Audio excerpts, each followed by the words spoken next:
ਧੰਨ ਧੰਨ ਰਾਮਦਾਸ ਗੁਰ ਜਿਨ ਸਿਰਿਆ ਤਿਨ ਸਵਾਰਿਆ। ਪੂਰੀ ਹੋਈ ਕਰਾਮਾਤ ਆਪ ਸਿਰਜਨ ਹਾਰੇ ਧਾਰਿਆ। ਸਿੱਖੇ ਅਤ ਸੰਗਤੀ ਪਾਰ ਬ੍ਰਹਮ ਕਰ ਨਮਸਕਾਰਿਆ। ਅਟਲ ਅਥਾਹ ਅਤੋਲ ਤੂੰ ਤੇਰਾ ਅੰਤ ਨਾ ਪਾਰਾ ਬਾਰਿਆ। ਜਿਨੇ ਤੂੰ ਸੇਵਿਆ ਭਉ ਕਰ ਸੇ ਤਦ ਪਾਰ ਉਤਾਰਿਆ। ਲਾਭ ਲੋਭ ਕਾਮ ਕ੍ਰੋਧ ਮੋਹ ਮਾਰ ਕੱਢੇ ਤੁਧ ਸਾ ਪਰਵਾਰਿਆ। ਧਨ ਸੋ ਤੇਰਾ ਥਾਨ ਹੈ ਸੱਚ ਤੇਰਾ ਪੈ ਸਕਾਰਿਆ। ਨਾਨਕ ਤੂੰ ਲੈਣਾ ਤੂੰ ਹੈ ਗੁਰ ਅਮਰ ਤੂੰ ਵਿਚਾਰਿਆ। ਗੁਰ ਡਿਠਾ ਤਾਂ ਮਨ ਸਧਾਰਿਆ। ਗੁਰੂ ਪਿਆਰੀ ਗੁਰੂ ਸਵਾਰੀ ਤੇ ਧੰਨ ਧੰਨ ਸ੍ਰੀ ਗੁਰੂ ਗ੍ਰੰਥ ਸਾਹਿਬ ਜੀ ਦੀ ਪਾਵਨ ਪਵਿੱਤਰ ਹਜ਼ੂਰੀ ਦੇ ਵਿੱਚ ਸੱਜ ਬੈਠੀ ਸਾਧ ਸੰਗਤ ਜੀ, ਆਓ ਪਹਿਲਾਂ ਆਪਣੀ ਰਸਨਾ ਨੂੰ ਪਵਿੱਤਰ ਕਰੀਏ। ਗੱਜ ਕੇ ਆਖੋ ਵਾਹਿਗੁਰੂ ਜੀ ਕਾ ਖਾਲਸਾ ਵਾਹਿਗੁਰੂ ਜੀ ਕੀ ਫਤਿਹ। ਧੰਨ ਧੰਨ ਸ੍ਰੀ ਗੁਰੂ ਰਾਮਦਾਸ ਜੀ ਦੇ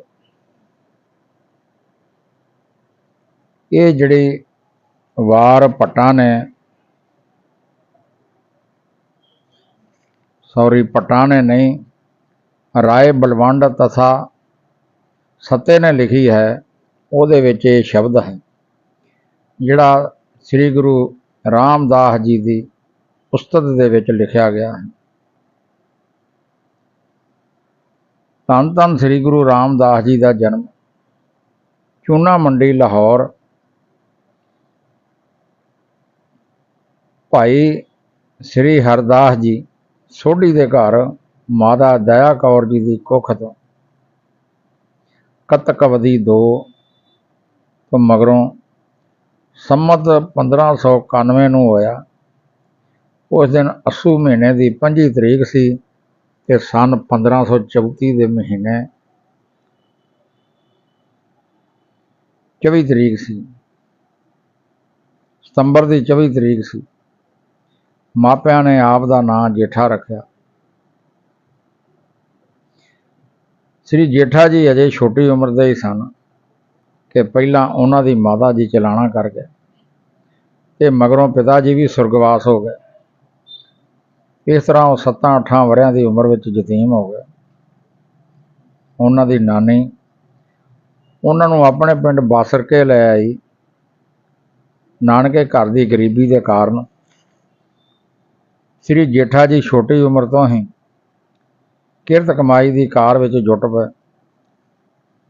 ਆਪ ਛੋਲਿਆਂ ਦੀਆਂ ਘੁੰਗਣੀਆਂ ਵੇਚਿਆ ਕਰਦੇ ਸਨ ਤੇ ਇਸ ਤਰ੍ਹਾਂ ਘਰ ਦੇ ਨਿਰਬਾਹ ਵਿੱਚ ਹਿੱਸਾ ਪਾਉਂਦੇ। ਧਰਮੀ ਅਤੇ ਦਾਨੀ ਸੁਭਾਅ ਦਾ ਸਦਕਾ ਉਹ ਕਈ ਵਾਰ ਗਰੀਬ ਗੁਰਬਿਆਂ ਦੇ ਸਾਧਾਂ ਫਕੀਰਾਂ ਨੂੰ ਘੁੰਗਣੀਆਂ ਮੁਫਤ ਹੀ ਵਰਤਾ ਦਿੰਦੇ। ਉਹਨਾਂ ਦੇ ਨਾਨਾ ਜੀ ਉਹਨਾਂ ਨੂੰ ਗੁੱਸੇ ਹੋਇਆ ਕਰਨ, ਪਰ ਫਿਰ ਵੀ ਉਹ ਸਮੇਂ ਸਮੇਂ ਆਪਣੇ ਜਮਾਂਦਰੂ ਸੁਭਾਅ ਦਾ ਚਮਤਕਾਰ ਵਿਖਾਉਂਦੇ ਰਹੇ। ਬਾਸਰ ਕੇ ਸ੍ਰੀ ਗੁਰੂ ਅਮਰਦਾਸ ਜੀ ਦੀ ਜਨਮ ਨਗਰੀ ਸੀ ਤੇ ਉੱਥੇ ਚੋਖੇ ਲੋਕ ਗੁਰੂ ਜੀ ਦੇ ਦਰਸ਼ਨ ਗੋਂਦਵਾਲ ਜਾਇਆ ਕਰਦੇ ਸਨ, ਕਿਉਂਕਿ ਗੁਰੂ ਅਮਰਦਾਸ ਜੀ ਨੂੰ ਗੁਰੂ ਅੰਗਦ ਦੇਵ ਜੀ ਨੇ ਹੁਕਮ ਕੀਤਾ ਕਿ ਆਪ ਗੋਂਦਵਾਲ ਜਾ ਕੇ ਉੱਥੇ ਨਗਰੀ ਵਸਾਓ। ਇੱਥੇ ਭਾਈ ਗੋਂਦੇ ਨੇ ਜ਼ਮੀਨ ਦਾਨ ਕੀਤੀ ਤੇ ਗੁਰੂ ਅਮਰਦਾਸ ਜੀ ਆਪਣੇ ਸਕੇ ਸੰਬੰਧੀਆਂ ਜਿੰਨੇ ਵੀ ਜਾਣ ਪਛਾਣ ਵਾਲੇ ਸੀ ਉਹਨਾਂ ਨੂੰ ਬਾਸਰਕੇ ਤੋਂ ਲੈ ਕੇ ਗੋਂਦਵਾਲ ਆ ਗਏ ਤੇ ਇਹਨਾਂ ਦੇ ਵਿੱਚ ਹੀ ਜੇਠਾ ਜੀ ਤੇ ਉਹਨਾਂ ਦੀ ਨਾਨੀ ਵੀ ਆ ਗਏ। ਇੱਥੇ ਵੀ ਆਪ ਉਹੋ ਹੀ ਕੰਮ ਕਰਦੇ, ਘੁੰਗਣੀਆਂ ਵੇਚਿਆ ਕਰਦੇ ਤੇ ਜਿਹੜਾ ਬਾਕੀ ਟਾਈਮ ਮਿਲਦਾ ਉਹ ਉੱਥੇ ਗੁਰੂ ਦੀ ਸੇਵਾ ਕਰਦੇ। ਸ੍ਰੀ ਗੁਰੂ ਅਮਰਦਾਸ ਜੀ ਦੀਆਂ 2 ਸਪੁੱਤਰੀਆਂ ਸਨ, ਵੱਡੀ ਧੀ ਬੀਬੀ ਦਾਨੀ ਜੀ ਦਾ ਵਿਆਹ ਸ੍ਰੀ ਰਾਮਾ ਜੀ ਨਾਲ ਹੋ ਗਿਆ ਸੀ। ਛੋਟੀ ਧੀ ਬੀਬੀ ਭਾਨੀ ਜੀ ਅਜੇ ਕੁਆਰੀ ਸੀ ਤੇ ਇੱਕ ਦਿਨ ਮਾਤਾ ਰਾਮ ਕੌਰ ਜੀ ਨੇ ਸ੍ਰੀ ਗੁਰੂ ਅਮਰਦਾਸ ਜੀ ਨੂੰ ਕਿਹਾ ਕਿ ਬੀਬੀ ਭਾਨੀ ਸੁੱਖ ਨਾਲ ਮੁਟਿਆਰ ਹੋ ਗਈ ਹੈ, ਇਹਦੇ ਵਾਸਤੇ ਯੋਗ ਵਰ ਦੀ ਭਾਲ ਕਰਨੀ ਚਾਹੀਦੀ ਹੈ। ਉਸ ਵੇਲੇ ਦੇਵਨੇਤ ਦੇ ਨਾਲ ਸ੍ਰੀ ਜੇਠਾ ਜੀ ਘੁੰਗਣੀਆਂ ਵੇਚਦੇ ਵੇਚਦੇ ਉੱਥੇ ਆ ਗਏ ਤੇ ਸੋਹਣੇ ਸਡੌਰ ਗੱਭਰੂ ਨੂੰ ਵੇਖ ਕੇ ਮਾਤਾ ਜੀ ਨੇ ਕਿਹਾ ਕਿ ਵਰ ਇਸ ਕਾਕੇ ਜਿਹਾ ਹੋਣਾ ਚਾਹੀਦਾ ਹੈ। ਗੁਰੂ ਜੀ ਨੇ ਕਿਹਾ ਬਸ ਇਸ ਜਿਹਾ ਤੇ ਇਹੋ ਹੀ ਹੈ। ਤੇ ਗੁਰੂ ਜੀ ਨੇ ਬਿਨਾਂ ਕੋਈ ਜ਼ਿਆਦਾ ਪੁੱਛ-ਗੁੱਛ ਕੀਤੇ ਬੀਬੀ ਭਾਨੀ ਜੀ ਦੀ ਮੰਗਣੀ ਕਰ ਦਿੱਤੀ, ਜੇਠਾ ਜੀ ਨਾਲ ਕਰ ਦਿੱਤੀ। ਥੋੜ੍ਹੇ ਚਿਰ ਮਗਰੋਂ 22 ਫੱਗਣ ਸੰਮਤ 1610 ਵਾਲੇ ਦਿਨ ਇਹਨਾਂ ਦਾ ਵਿਆਹ ਕਰ ਦਿੱਤਾ ਤੇ ਮਾਤਾ ਭਾਨੀ ਜੀ ਦੀ ਕੁੱਖੋਂ ਸਮਾਂ ਪਾ ਕੇ 3 ਸਾਹਿਬਜ਼ਾਦੇ ਜਨਮੇ। ਪ੍ਰਿਥੀ ਚੰਦ, ਜਿਹਨੂੰ ਇਤਿਹਾਸ ਦੇ ਵਿੱਚ ਪ੍ਰਿਥੀਆ ਕਿਹਾ ਗਿਆ ਹੈ, ਤੇ ਇੱਕ ਸ੍ਰੀ ਮਹਾਦੇਵ ਤੇ ਇੱਕ ਅਰਜਨ ਦੇਵ ਜੀ, ਜੋ ਬਾਅਦ ਵਿੱਚ ਸਿੱਖ ਜਗਤ ਦੇ ਗੁਰੂ ਅਖਵਾਏ। ਵਿਆਹ ਮਗਰੋਂ ਸ੍ਰੀ ਗੁਰੂ ਅਮਰਦਾਸ ਜੀ ਨੇ ਜੇਠਾ ਜੀ ਨੂੰ ਵੀ ਰਾਮਾ ਜੀ ਵਾਂਗਰ ਆਪਣੇ ਘਰ ਹੀ ਰੱਖ ਲਿਆ। ਸ੍ਰੀ ਜੇਠਾ ਜੀ ਦਾ ਹੋਰ ਥਾਂ ਜੋ ਨਹੀਂ ਸੀ ਤੇ ਸ੍ਰੀ ਗੁਰੂ ਅਮਰਦਾਸ ਜੀ ਵੀ ਨਿਥਾਵਿਆਂ ਦੇ ਥਾਂ ਸਨ। ਸ੍ਰੀ ਜੇਠਾ ਜੀ ਤਨ ਮਨ ਨਾਲ ਗੁਰੂ ਜੀ ਦੀ ਤੇ ਸਾਧ ਸੰਗਤ ਦੀ ਸੇਵਾ ਕਰਨ ਲੱਗ ਪਏ ਤੇ ਲੋਕਾਚਾਰੀ ਮੁਜਬ ਜਵਾਈ ਦਾ ਆਪਣੇ ਸਹੁਰੇ ਘਰ ਰਹਿ ਕੇ ਸੇਵਾ ਕਰਨੀ ਅਪਮਾਨ ਮੰਨਿਆ ਜਾਂਦਾ ਸੀ।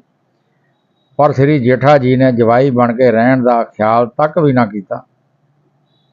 ਉਹ ਸ੍ਰੀ ਗੁਰੂ ਅਮਰਦਾਸ ਜੀ ਨੂੰ ਆਪਣੇ ਮੁਕਤੀ ਦਾਤਾ ਗੁਰੂ ਤੇ ਆਪਣੇ ਆਪ ਨੂੰ ਉਹਨਾਂ ਦਾ ਨਿਮਾਣਾ ਸੇਵਕ ਸਮਝਦੇ ਸਨ। ਇਸ ਤਰ੍ਹਾਂ ਸੰਸਾਰਕ ਸੰਬੰਧ ਤੋਂ ਅਚੇਰੇ ਹੋ ਗਏ ਅਤੇ ਲੋਕਾਚਾਰੀ ਦੇ ਲੋਕ ਇਲਾਜ ਦੀ ਪਰਵਾਹ ਨਾ ਕਰਦੇ ਹੋਏ ਆਪ ਗੁਰੂ ਘਰ ਦੀ ਸੇਵਾ ਘਾਲ ਵਿੱਚ ਜੁਟ ਪਏ। ਗੁਰੂ ਜੀ ਉਹਨਾਂ ਦੀ ਸੇਵਾ ਭਾਵ ਅਤੇ ਅਣਥੱਕ ਘਾਲ ਵੇਖ ਕੇ ਬੜੇ ਪ੍ਰਸੰਨ ਹੋਇਆ ਕਰਦੇ ਸਨ ਤੇ ਉਹ ਉਹਨਾਂ ਨੂੰ ਬਹੁਤ ਕਰਕੇ ਰਾਮਦਾਸ ਹੀ ਸੱਦਦੇ ਹੁੰਦੇ ਸਨ।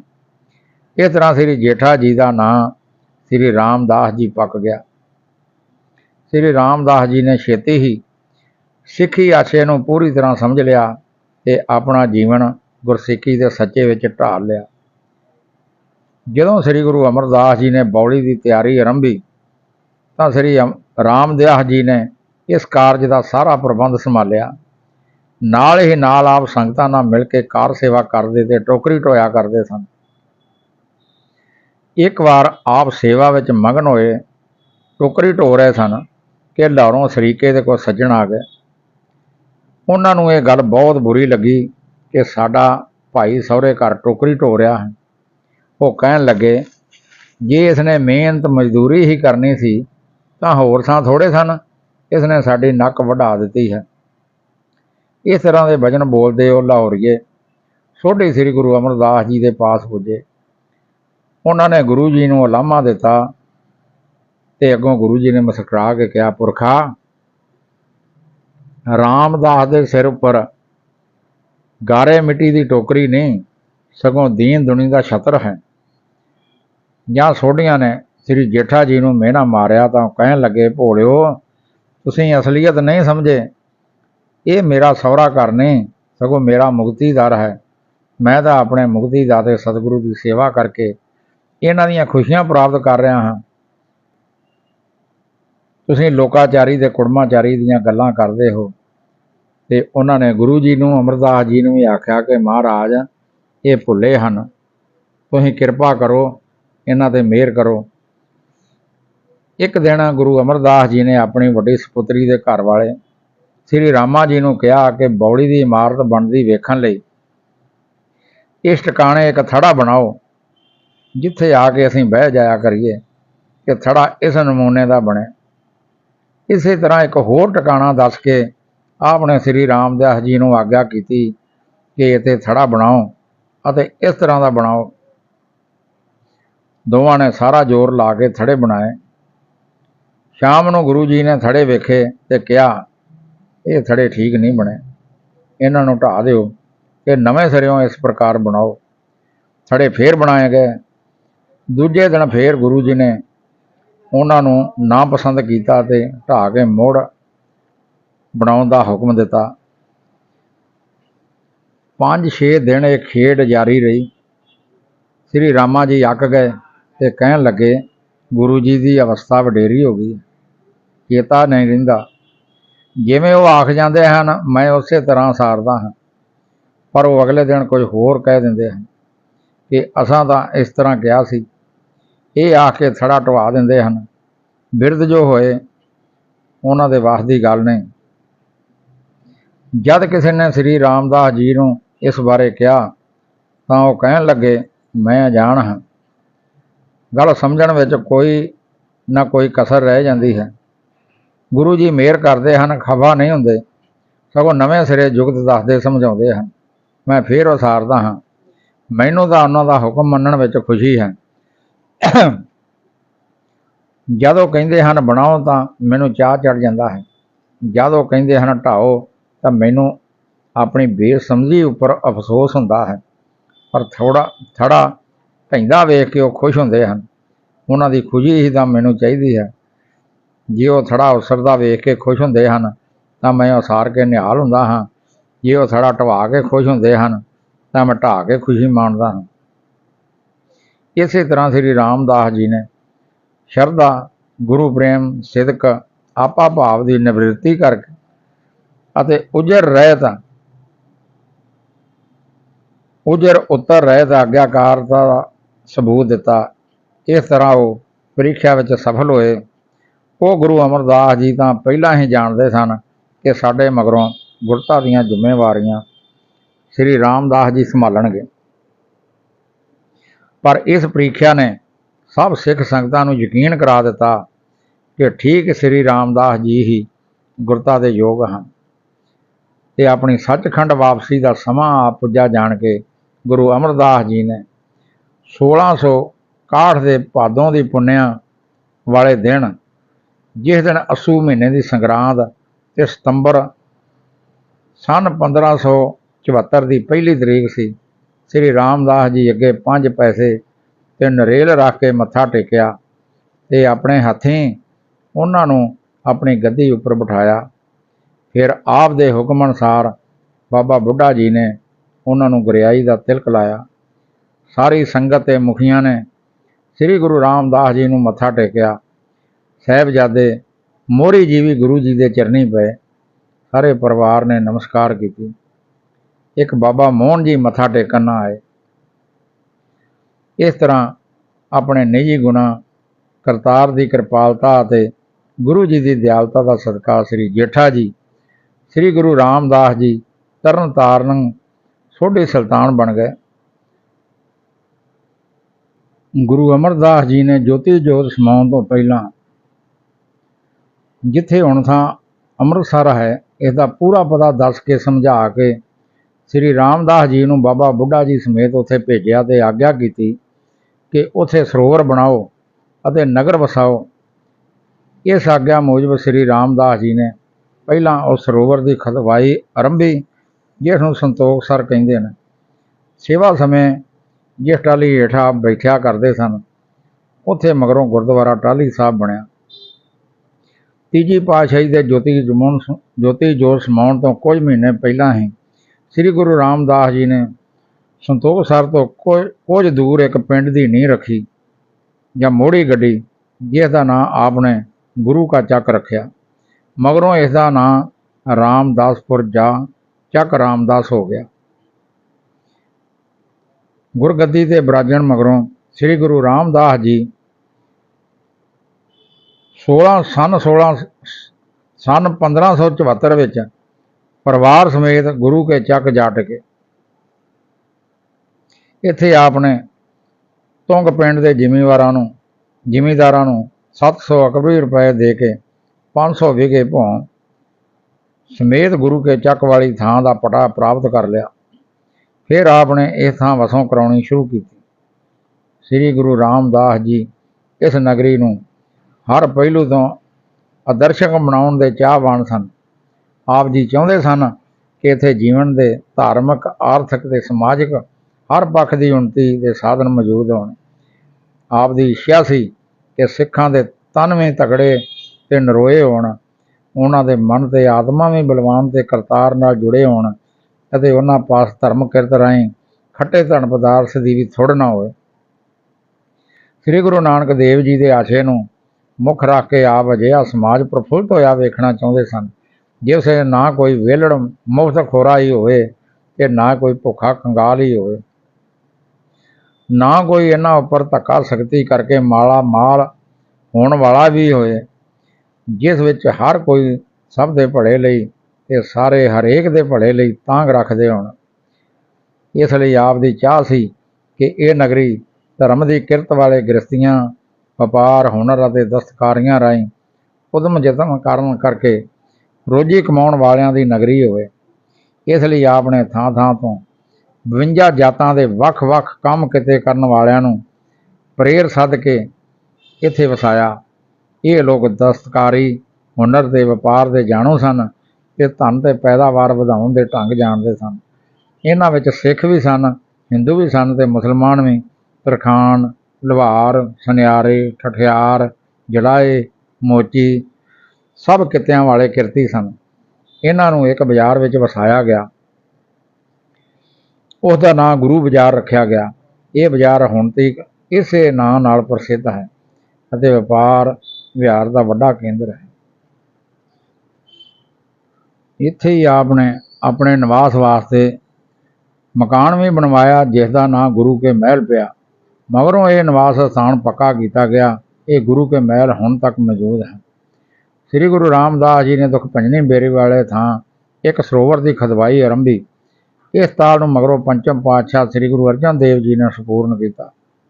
ਇਹ ਸਰੋਵਰ ਦੇ ਨਾਂ ਅੰਮ੍ਰਿਤਸਰ ਰੱਖਿਆ ਗਿਆ ਤੇ ਇਹ ਤੋਂ ਹੀ ਨਗਰੀ ਦਾ ਨਾਂ ਅੰਮ੍ਰਿਤਸਰ ਪੈ ਗਿਆ ਤੇ ਪ੍ਰਸਿੱਧ ਹੋ ਗਿਆ। ਇਸ ਤਾਲ ਨੂੰ ਵਰਤਣ ਦੀ ਹਰੇਕ ਨੂੰ ਖੁੱਲ੍ਹ ਸੀ ਤੇ ਅੱਜ ਵੀ। ਇੱਕ ਵਾਰ ਗੁਰੂ ਨਾਨਕ ਦੇਵ ਜੀ ਦੇ ਵੱਡੇ ਸਾਹਿਬਜ਼ਾਦੇ ਅਤੇ ਉਦਾਸੀ ਮੱਤ ਦੇ ਮੋਢੀ ਬਾਬਾ ਸ੍ਰੀ ਚੰਦ ਜੀ ਸ੍ਰੀ ਗੁਰੂ ਰਾਮਦਾਸ ਜੀ ਨੂੰ ਮਿਲਣ ਲਈ ਰਾਮਦਾਸਪੁਰ ਆਏ। ਸ੍ਰੀ ਗੁਰੂ ਜੀ ਨੇ ਉਹਨਾਂ ਨੂੰ ਆਪਣੇ ਪਿਤਾ ਪਤਾਮਾ ਗੁਰੂ ਜੀ ਦੇ ਸਾਹਿਬਜ਼ਾਦੇ ਜਾਣ ਕੇ ਅੱਗੋਂ ਬੜੇ ਆਦਰ ਸਤਿਕਾਰ ਨਾਲ ਲਿਆਂਦਾ ਤੇ ਸੋਹਣੇ ਥਾਂ ਨਿਵਾਸ ਦਿੱਤਾ। ਬਾਬਾ ਜੀ ਨੇ ਗੁਰਬਾਣੀ ਦਾ ਕੀਰਤਨ ਸੁਣਿਆ ਤੇ ਬੜੇ ਪ੍ਰਸੰਨ ਹੋਏ। ਫਿਰ ਉਹਨਾਂ ਦੇ ਜੀਅ ਵਿੱਚ ਵਿਚਾਰ ਆਈ ਕਿ ਵੇਖੀਏ ਤਾਂ ਸਹੀ ਕਿ ਜਿਹੜੀ ਮਿੱਠਤ, ਨੀਵੀਂ ਜਾਂ ਗਰੀਬੀ ਤੇ ਨਿਮਰਤਾ ਗੁਰੂ ਨਾਨਕ ਜੀ ਵਿੱਚ ਸੀ, ਉਹ ਚੌਥੇ ਗੁਰੂ ਜੀ ਵਿੱਚ ਹੈ ਕਿ ਨਹੀਂ। ਇਹ ਵਿਚਾਰ ਕੇ ਆਪ ਨੇ ਗੁਰੂ ਜੀ ਨੇ ਕਿਹਾ, ਸੁਣਾਓ ਜੀਓ ਜੀ, ਦਾੜਾ ਕਿਉਂ ਇਤਨਾ ਲੰਮਾ ਕੀਤਾ ਹੋਇਆ ਹੈ। ਅੱਗੋਂ ਨਿਮਰਤਾ ਦੇ ਅਵਤਾਰ ਸ੍ਰੀ ਗੁਰੂ ਰਾਮਦਾਸ ਜੀ ਬੋਲੇ, ਮਹਾਰਾਜ ਜੀ, ਆਪ ਜੈਸੇ ਮਹਾਂਪੁਰਸ਼ਾਂ ਦੇ ਚਰਨ ਝਾੜਨ ਵਾਸਤੇ। ਇਹ ਕਹਿ ਕੇ ਗੁਰੂ ਜੀ ਸੱਚੀ ਮੁੱਚੀ ਆਪਣੀ ਦਾੜੀ ਨਾਲ ਬਾਬਾ ਸ੍ਰੀ ਚੰਦ ਦੇ ਚਰਨ ਝਾੜਨ ਲੱਗ ਪਏ। ਬਾਬਾ ਸ੍ਰੀ ਚੰਦ ਜੀ ਨੇ ਚਰਨ ਪਛਾਂ ਕਰਕੇ ਕਿਹਾ, ਧੰਨ ਹੋ ਆਪ, ਧੰਨ ਹੋ, ਤੁਸੀਂ ਤਾਂ ਪਿਤਾ ਗੁਰੂ ਦੀ ਗੁਰਗੱਦੀ ਦੇ ਠੀਕ ਹੀ ਅਧਿਕਾਰੀ ਹੋ। ਇਹਨਾਂ ਗੁਣਾਂ ਦਾ ਸਦਕਾ ਹੀ ਪਹਿਲਾਂ ਸ੍ਰੀ ਗੁਰੂ ਅੰਗਦ ਦੇਵ ਜੀ ਤੇ ਫਿਰ ਗੁਰੂ ਅਮਰਦਾਸ ਜੀ ਨੇ ਗੱਦੀ ਪ੍ਰਾਪਤ ਕੀਤੀ। ਆਪ ਧੰਨ ਹੋ, ਆਪ ਦੀ ਸਿੱਖੀ ਧੰਨ ਹੈ। ਜਦ ਬਾਬਾ ਸ੍ਰੀ ਚੰਦ ਜੀ ਵਿਦਾ ਹੋਏ ਤਾਂ ਗੁਰੂ ਜੀ ਨੇ ਉਹਨਾਂ ਦਾ ਹੋਰ ਸਤਿਕਾਰ ਇਹ ਕੀਤਾ, ਇੱਕ ਘੋੜਾ ਤੇ 500 ਰੁਪਏ ਉਹਨਾਂ ਨੂੰ ਭੇਟਾ ਕੀਤੇ। ਬਾਬਾ ਜੀ ਖੁਸ਼ੀ ਅਸੀਸਾਂ ਦਿੰਦੇ ਵਿਦਾ ਹੋ ਗਏ। ਹੁਣ ਸ੍ਰੀ ਗੁਰੂ ਰਾਮਦਾਸ ਜੀ ਨੇ ਸਿੱਖਾਂ ਦੀ ਅਗਵਾਈ ਲਈ ਚੋਖੀ ਬਾਣੀ ਰਚੀ। ਇੱਕ ਸ਼ਲੋਕ ਆਪ ਨੇ ਅਜਿਹਾ ਰਚਿਆ ਜਿਸ ਵਿੱਚ ਹਰੇਕ ਸਿੱਖ ਦੇ ਨਿੱਤ ਦੇ ਕੰਮਾਂ ਦਾ ਵਰਣਨ ਕੀਤਾ। ਉਹ ਇਸ ਤਰ੍ਹਾਂ ਹੈ, ਗੁਰ ਸਤਿਗੁਰ ਗਾਜੋ ਸਿੱਖ ਅਖਾਏ, ਸੋ ਭਲਕੇ ਉਠ ਹਰ ਨਾਮ ਤੇ ਆਵੇ।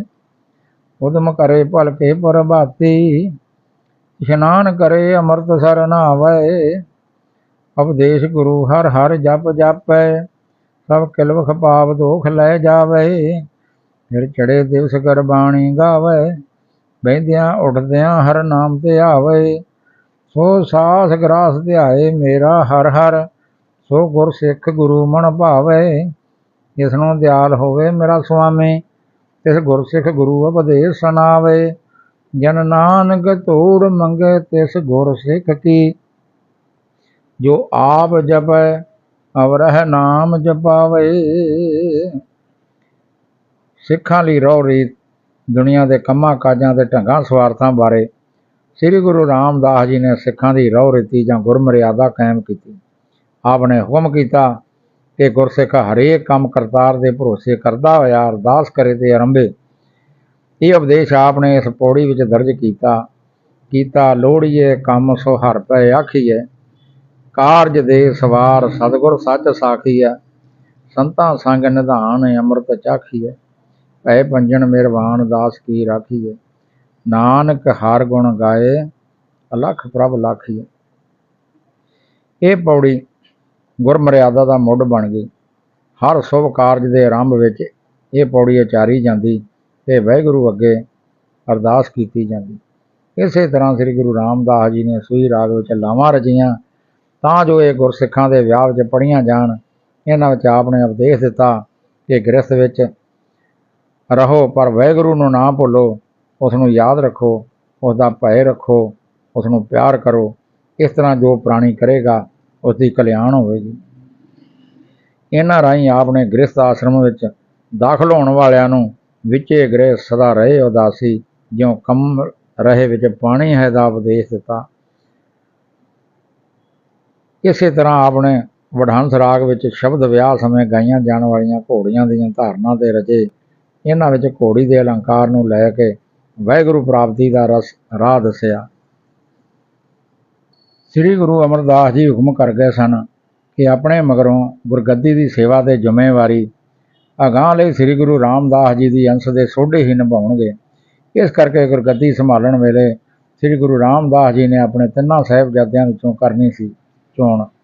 पूरी सोच विचार ते परख पड़ताल तो मगरों अते संगतां की सलाह सम्मति लैके श्री गुरु जी ने फैसला किया कि मगरों गुरता की जिम्मेवारी श्री गुरु अर्जन देव जी नूं निभाउणगे। श्री महादेव के मत्स्य सुभाव सन, उन्होंने गुरगद्दी का कदे ख्याल भी नहीं सी आया। इस करके उन्होंने इस फैसले विरुद्ध कोई उजर ना किया। पर प्रिथी चंद अपने आप को गुरगद्दी का हकदार समझदा सी। वो बड़ा नाराज़ होया, वो गुरु जी के नाल झगड़िया। उसने इस फैसले की डट के विरोधता की अते इसनूं उलटण के यतन करन दे डरावे दिते। गुरु जी ने उसनूं समझाया पर उस पर कोई असर ना होया। गुरु जी ने जो वाक कहे वो हेठले शब्द के रूप में मौजूद हैं। ये सारे अवैड़े पुत्तां लई सिक्ख्या का काम देंदे हैं। गुरु साहब कहिंदे ने, काहे पूत झगरत हों संग बाप, जिनके जने बडीरे तुम हो, तिन स्यों झगरत पाप रहाओ। जिस तन का तुम गर्भ करते हो, सो तन किसे न आप, खिनमै छोड़ जाए बिखिया रस, तौ लागे पछताप। जो तुमरे प्रभ होते स्वामी, हर तिनके जप हो जाप। उपदेश करत नानक जन तुमको, जो सुनो तो जाए संताप। पृथ्विया होर भी गस्ताक हुंदा गया। गुरु जी ने अंत नूं हुक्म दिता कि साडे सामने दूर हो अते मुड़ मत्थे ना लगी। ते आपने उसनूं मीणा किया। अपनी सचखंड वापसी का समा आप पुजा जान के श्री गुरु रामदास जी परिवार समेत गोंदवाल चले गए। उत्थे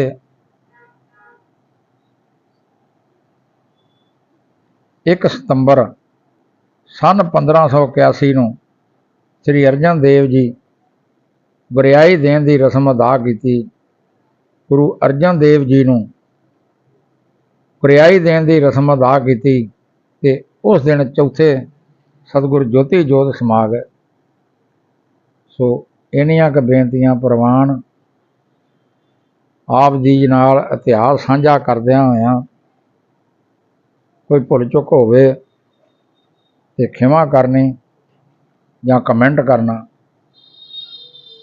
वाहिगुरू जी का खालसा, वाहिगुरू जी की फतेह।